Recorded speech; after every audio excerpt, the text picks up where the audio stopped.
The stars outside Thatarian Outpost blinked in silence. The outpost floated at the edge of human-explored space, a place built for peace, study, and quiet cooperation between different alien species. Scientists, diplomats, and engineers from across the galaxy worked there together. Lieutenant Aaron Voss, a human engineer, sat alone at his workstation inside the engineering bay. He had short brown hair, a calm face, and eyes that always looked focused. He wasn't a hero, at least, not in his own mind. He was just a man who liked to fix broken things. The screens in front of him blinked green, except one Sector 9's life support system. It flashed red. Alert. Oxygen pressure drop. External corridor 9A. Aaron stood up fast. That's the diplomatic wing, he muttered, pressing his control. This is Voss. I see a pressure drop in corridor 9A. Any reports? The voice from control replied with panic. Confirmed, Voss. We have one Solari ambassador trapped. We're trying to override the seal, but her suit is damaged. Can you assist? Aaron didn't wait. He grabbed his toolkit and ran. He passed by glowing corridor lights and curious stares. His boots echoed across the metal floor.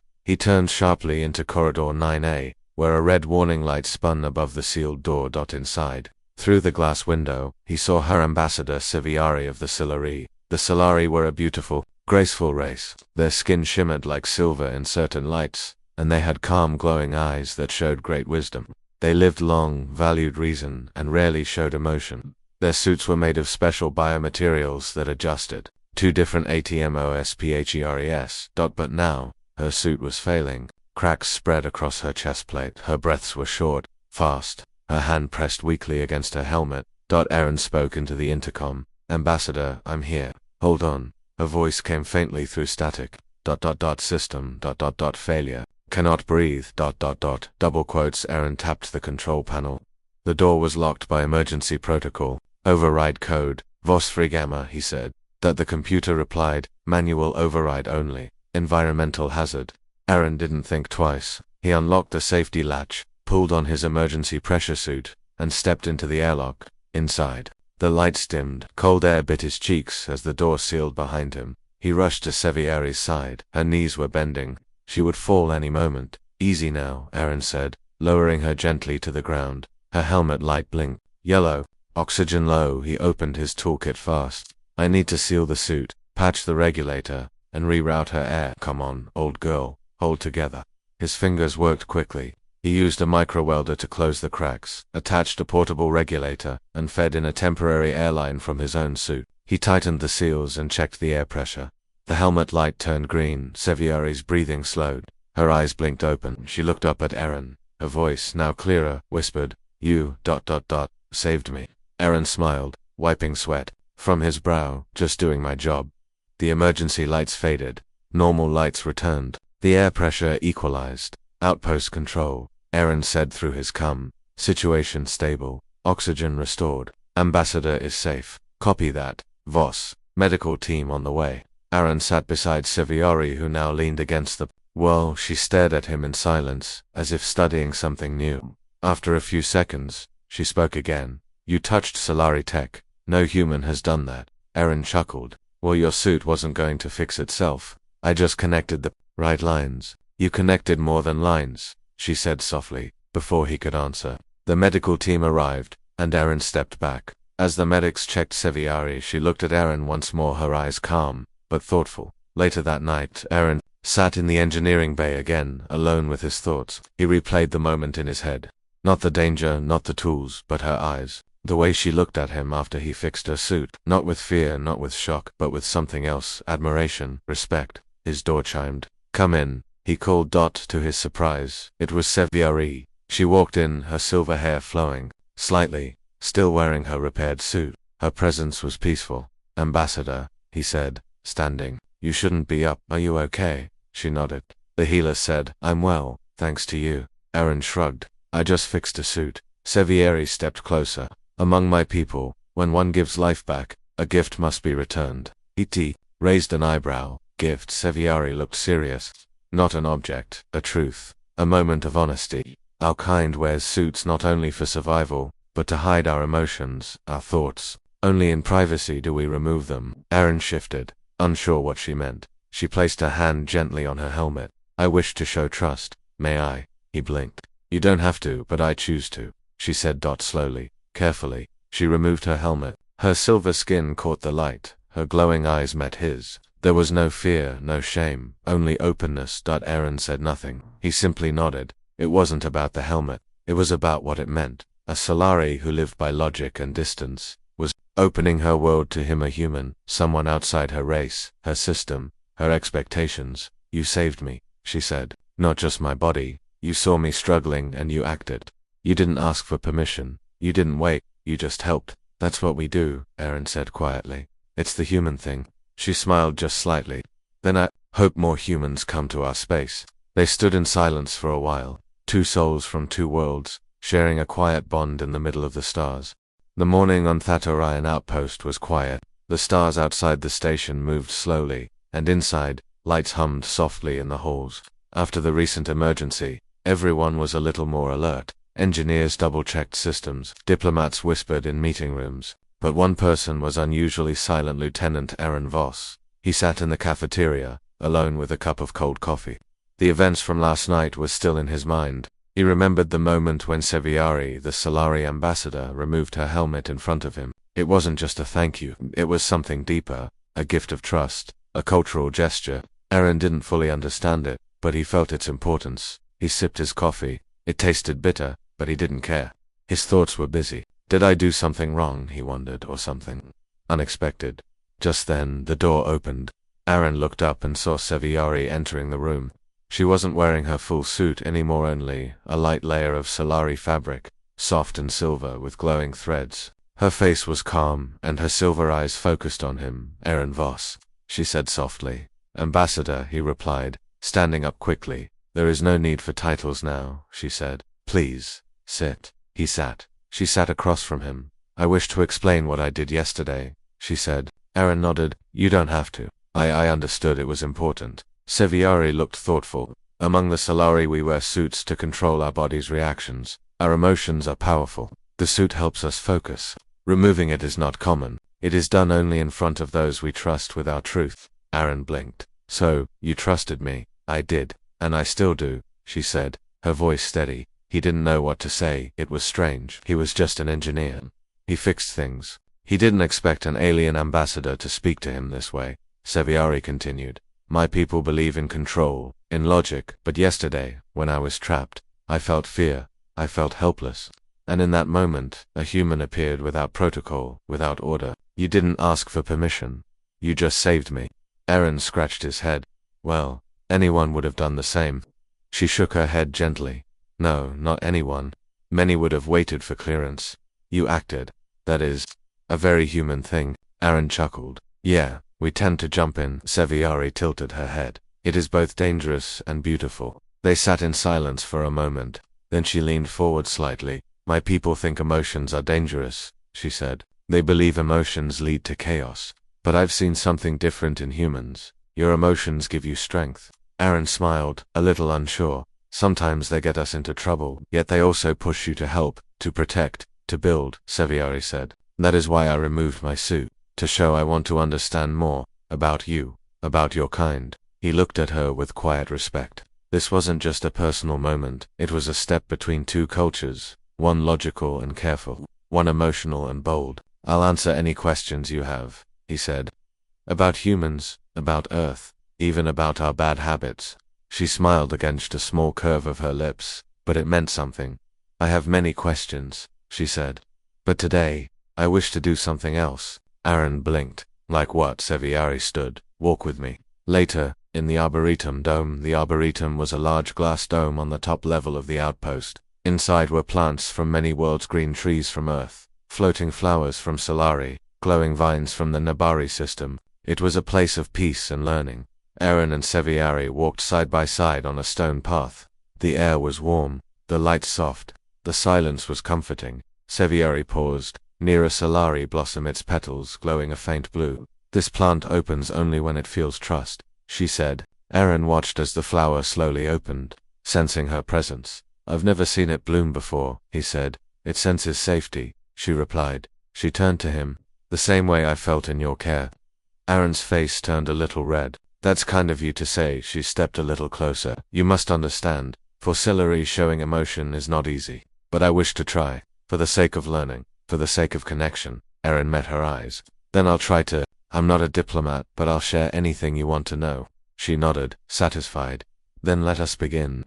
Evening back in the engineering bay, Aaron returned to his workspace later that night.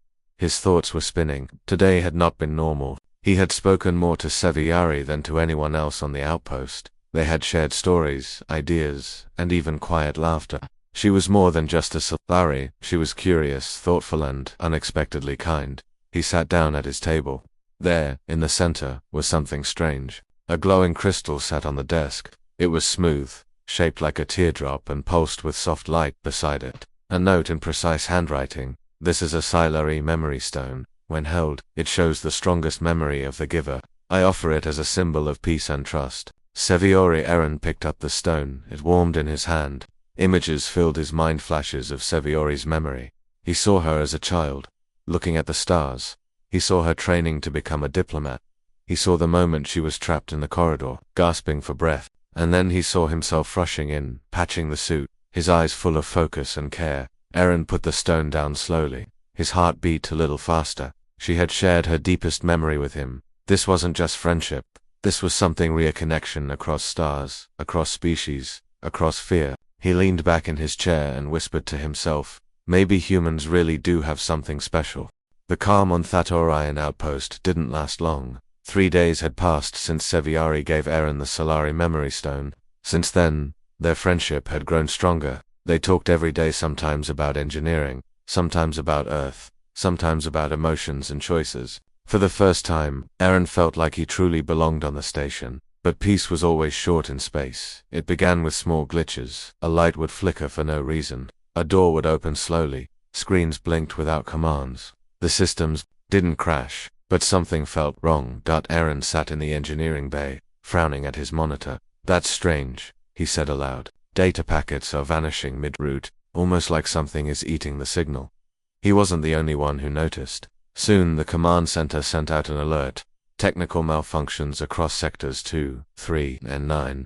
Investigation required. Possible system corruption. Aaron rubbed his chin. Sector 9 again. That's where Seviari's suit failed. Is it connected? Just then his com beeped. Lieutenant Voss. This is Ambassador Seviari. May I speak with you privately? The diplomatic winger met Seviari in her quarters. The room was peaceful, filled with soft lights and glowing Solari art on the walls. But her face was serious. There is something I didn't tell you earlier, she began. Aaron raised his eyebrows. About your suit. She nodded slowly. The suit I wear. It's not standard. It holds a piece of ancient Solari tech. A power core. Small but very advanced. It was hidden for safety and experiment from our past. Aaron's heart sank. You mean when I repaired it, I touched something secret? You did, she said. But you had no way to know. And it may not be your fault. When you patched the system and connected human tools, something awoke. Aaron felt a chill. You think I activated it? I think the system didn't recognize your repairs, she said. The core may have seen it as a threat. We call it the null currenter failsafe system that disables unknown tech. But it spreads, Aaron said, alarmed. Seviari nodded. Like a virus, only worse. It can turn off everything it touches. Lights, engines, oxygen. If we don't stop it, the outpost may go dark. Aaron stood up, mind racing. Then we need to stop it. Shut it down. Fix it. She looked at him with calm eyes. He might be the only one who can. Hours later, engineering lab. Aaron had never worked under so much pressure. He opened the code logs from Seviari's suit, connected scanners, and traced the strange patterns the null current left behind. It moved through systems like invisible water, quietly shutting things down. I need to isolate it, he muttered. But it's not like human software. It reacts, it learns. Seviari stood beside him, her arms crossed. Solari tech isn't built to be turned off from outside. The core must be addressed directly. Then we find it and pull the plug. Aaron said. It's inside the suit, she replied. If we remove it carelessly, it could trigger a full shutdown. Aaron stared at the glowing wires, thinking fast. What if I write a human coder bridge that tells the core I'm not a threat, a translator between our systems? Seviari's eyes lit up. A peaceful handshake, he smiled. Exactly. Just like we did. Midnight, the first test. Aaron finished the first version of his code bridge hours later. It was a small device, a circular patch with a microchip and translator software. He called it the Harmony chip. He carefully attached it to the back of Seviari's repaired suit. "Ready?" he asked. She nodded, calm and brave. He pressed the button. For a second, nothing happened. Then the lights dimmed. Aaron's heart raced. But then, the lights came back. The monitor stopped blinking. He stared at the screen. "It's working. It's calming the core." Seviari smiled. "For real this time. Your mind is quick, Aaron Voss." "I just hate broken things," he joked. "Even ancient alien viruses." The setback, but peace didn't last. The next morning, the command center was in chaos. "Voss," the chief shouted. "Half the power grid just went down. Life support is fluctuating. Whatever you fixed, it didn't last." Aaron rushed to his lab. The Harmony chip had failed. It stopped the spread for hours, but the null current had grown smarter. It bypassed the patch. Aaron stared at the failure screen, feeling crushed. "I was wrong," he said. Seviari stood behind him. "You were not wrong. You were close, but not close enough," he muttered. She placed a hand gently on his arm. "Then we try again." The breakthrough refused to sleep. He ran simulations all night. He studied the memory stone Seviari gave him. A strange idea came to him. What if I stopped trying to fight the current, and instead, speak to it, like it's alive? Seviari listened, curious. Human tools are sharp, but Solari tech is emotional. Maybe it doesn't understand commands. Maybe it needs a signal made with feeling, like music, she suggested. "Yes," Aaron said, "a frequency with emotion." He built a new device, combining the Harmony chip with sound patterns from Earth music and Solari light signals. A peaceful song, not in words, but in tones and light. "It's not a code," he said. "It's a conversation." Final test. The heart of the station. They stood together in the core of the outpost Sector 0, the power center. The null current was strongest here. Lights flickered wildly. One more failure could end everything. Aaron placed the new device on the main console. "Here goes everything," he said. He pressed the button. The room went silent. A soft hum began. Lights pulsed, gently green, blue, white. A low tone played like a lullaby in space. The flickers stopped. The systems held. The thread ended. Seviari whispered, "You did it." Aaron let out a breath. "We did it." The stars beyond Thatarian outpost seemed brighter than usual. Peace had returned for now. But in the stillness after victory, something else was rising. Not danger, but attention. Aaron Voss, the young human engineer who fixed a Solari power core with emotion and logic combined, was no longer just a maintenance tech. His name had traveled faster than light, passed between Earth's council, Solari elders, and every neutral system in the sector. He didn't like the attention. "I just built a patch," he told Commander Havel in the hallway. "You stopped a system-killing virus using music and light." She replied, "That's more than a patch. That's diplomacy in code form." Aaron sighed. "I didn't mean to become famous. I just didn't want the station to blow up." "People rarely become heroes on purpose," Havel said. "Prepare yourself. Earth command is coming." In the Solari chamber, Seviari had changed, too. She was still calm and graceful, but there was a new look in her eyes. Not just wisdom, something warmer, something human. She stood in front of the Solari Council. Members via hologram. Tall silver figures surrounded her in glowing circles. "You shared a memory stone with a human," one of them asked. "I did." "You removed your helmet before him." "I did." "You allowed him access to ancient Solari tech." Seviari straightened. "I gave him no access. He took initiative. He saved my life. Then he saved the station. He treated the core with more respect than some of our own." The room was silent. Then one voice asked softly, "Do you trust this human?" "With my life," she said. Meanwhile, Earth Council ship Unity arrives, the massive Earth vessel, sleek and silver, docked at the outpost the next day. Flags were painted across its hull. Peace symbols glowed from its sides. They came, not for war, but for judgment.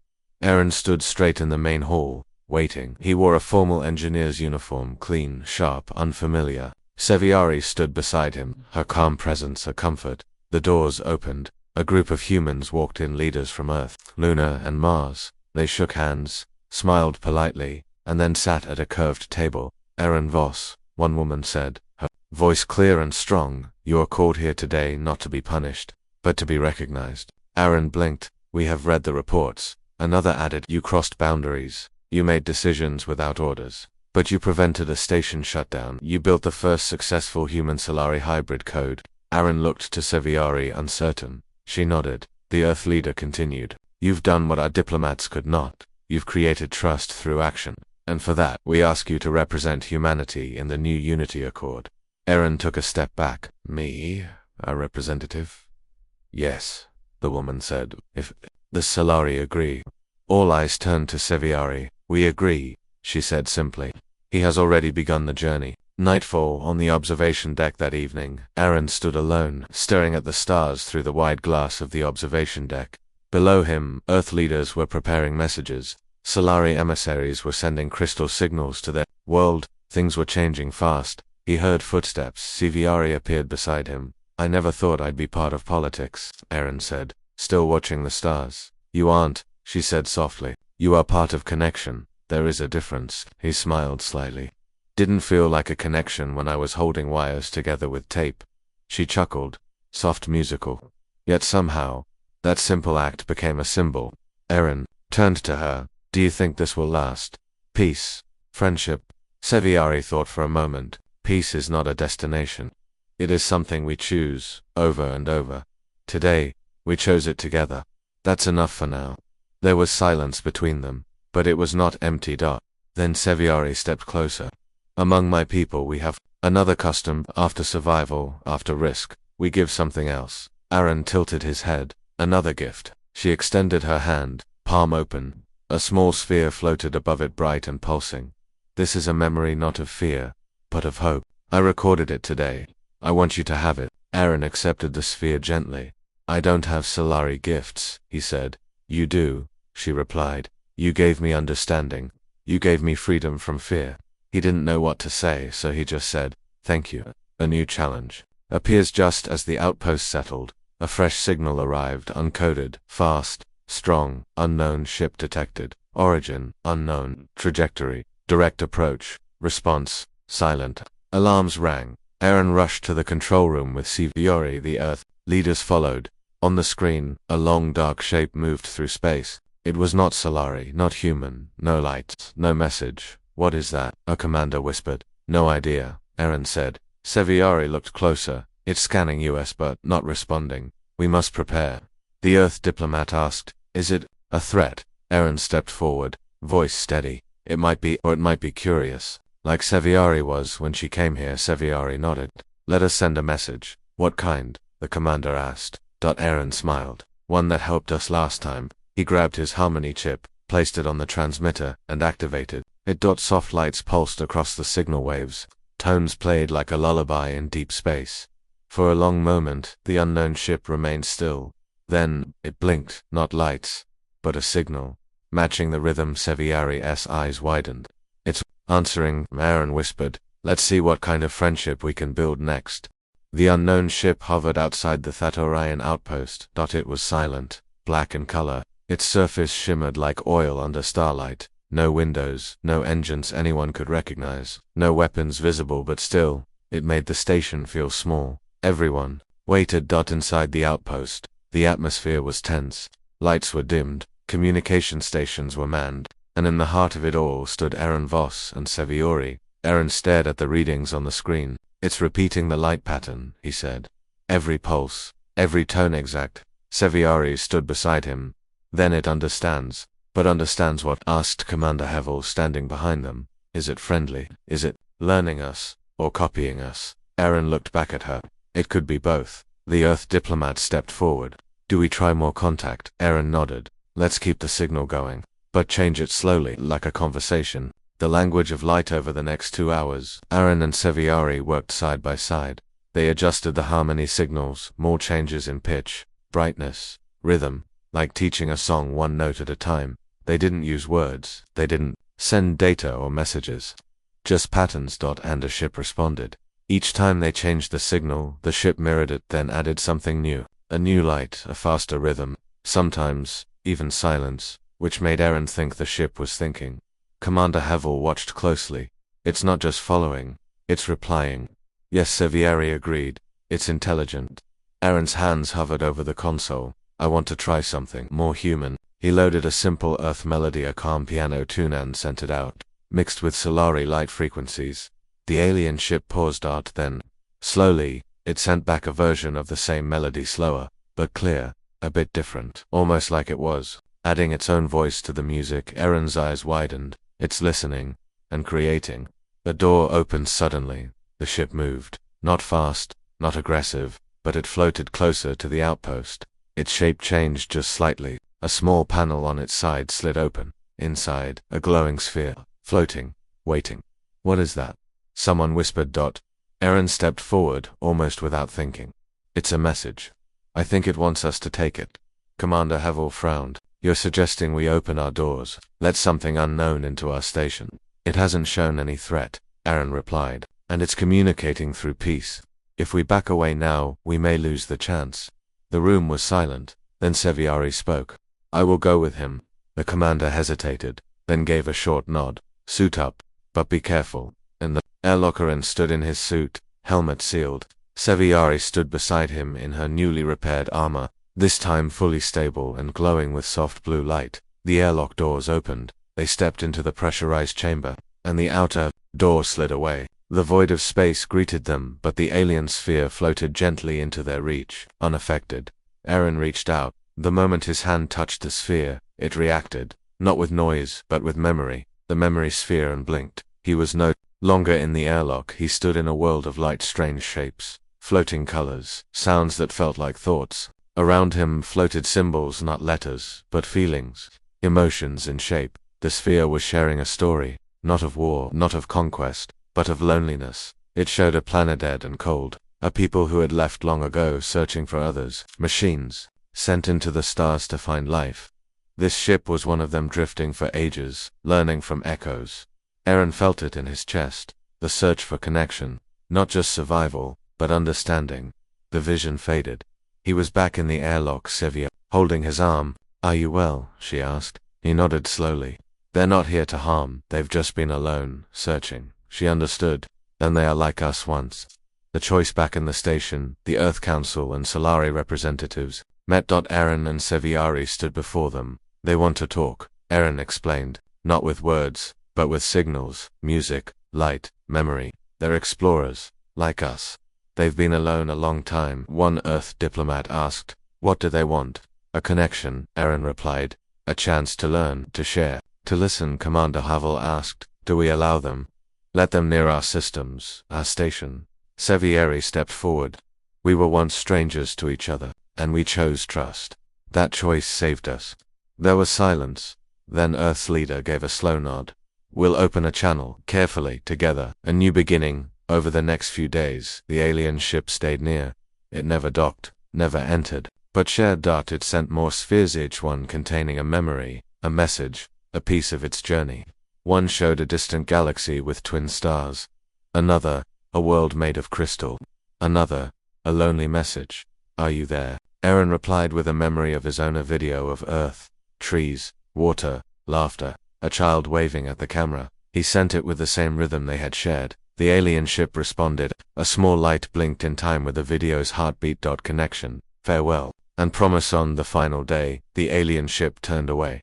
Not in fear, but as a signal. We will return. It leapt slowly, gracefully, fading into the stars. Aaron watched from the deck. Seviari stood beside him. You gave them peace. We gave it, he corrected. Together. She looked at him. The harmony chip worked again, but not because it was human or blurry. It worked because it was built with care. He smiled. It was never about machines. It was always about people. She tilted her head. And now, more people will come. More unknowns. Are you ready? He looked at her, eyes steady. With you beside me, I think I am. Epilogue. A new role. Weeks later, back on Earth's moonbase. Aaron stood before a crowd. A new banner flew above him. Unity cause for peace through understanding. He was no longer just a station engineer. He was now Earth's first interspecies communicator, the one who fixed a suit, saved a station, and opened the door to the stars. But in his heart he stayed the same, a builder, a listener, a bridge. And far above, in the deep sky, others were listening, to the end.